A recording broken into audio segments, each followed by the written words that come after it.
Michele Pomerantz has dedicated her career to education in Cleveland. I started as a first grade teacher in the city of Cleveland.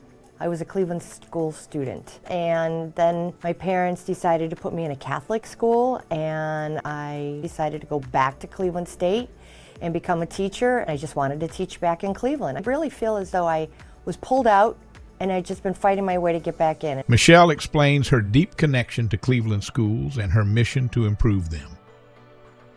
It's the Cleveland school experience that I had as a child, and I want to help make sure that we can continue to work and strive to recreate for families all around Cleveland. After teaching first grade for over 2 decades, Michele's career expanded into advocacy and leadership.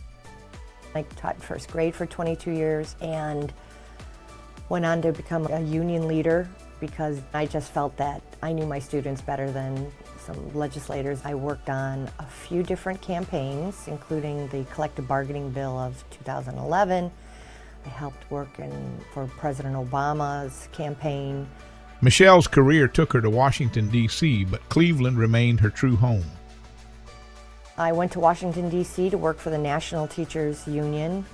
I spent a year there, and I realized, again, my heart was in Cleveland. I came back and worked with Eric Gordon around the Cleveland Plan. Her career path led through various government positions, each focused on collaboration and community improvement. Went to work for the Cuyahoga County government, County Executive Armin Budish, as the Director of Collaboration.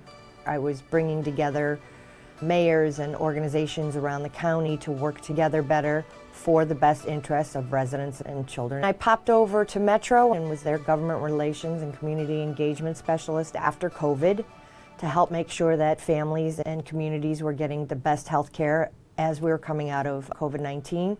Today, Michele serves as an education advisor to the mayor, a role she finds deeply fulfilling. The best job in the world. I was a Cleveland school kid, a Cleveland school teacher. My son went to Cleveland schools. The mayor decided that he wanted that experience, helping him find school board members that are going to make sure that those classrooms of ones I taught in, ones I lived in, ones I sent my child in, were going to be the ones that were ripe and ready to make the next generation of Clevelanders. Michele describes her current role and her approach to education. I don't make the decisions of what happens in schools. I look at myself as somebody that understands the top, middle, and bottom of the organizations, not just one, to make them all work better for the recipients, which are those children and in the classrooms and their staff. I'm so thrilled that when the school bell ends, the rec doors open, and after-school programming is fun, but most impactful, puts children on that trajectory to fulfill all the dreams that their parents have for them and realistic opportunities for employment, academic success, college, and career. Michele emphasizes the importance of learning beyond the classroom, particularly in STEM education. I wanted to make sure that I had every opportunity to immerse myself in the STEM opportunities because I have a real strong identification with the classroom teacher, and I want to make sure that they're doing what they need to do in the classroom. I want them to provide experiences for their children. I don't presume that everybody knows what to do in the classroom. I do presume that the only place of learning does not have to happen in the classroom. And so while we give the professionals the opportunity and the expectation of good quality instruction around STEM activities, what are we doing in the community, in the rec centers, in the libraries, at home, and on the way to the grocery store, even at the grocery store, to make sure that we're having activities and pathways for children to learn more about careers that we can't even dream up of at this time. Drawing from her own experience as a parent, Michele shares how she incorporated learning into family activities. My son, who went to Cleveland schools, I would be on summer vacations. We would go to the metro parks and do a stream water analysis. We would go to the planetarium, and my son would always go, "Why has everything got to be a field trip with you?" And to me, it wasn't a field trip. This was mom and son time. This was fun. It was finding those activities that would help create and develop a sense of what you could do next. Michele believes in guiding young people through crucial developmental years. Between the ages of 13 and 18, will be the determination of what you do and how much money you make for the rest of your life.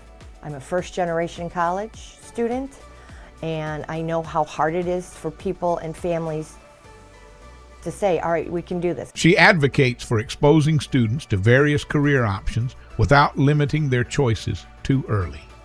I love sector partnerships, I love career sections. I also like the idea of sampling a lot of them so that you can find a meaningful job experience when you're 15, 16, 17 that builds into your pathway of what you want to do forever, but doesn't necessarily lock you in at 7th grade. That's where the rec center and the community activities come in. You got your schools in one hand that are going to keep you on course, and different types of opportunities and ideas, using basketball as a way to find out more about data analysis.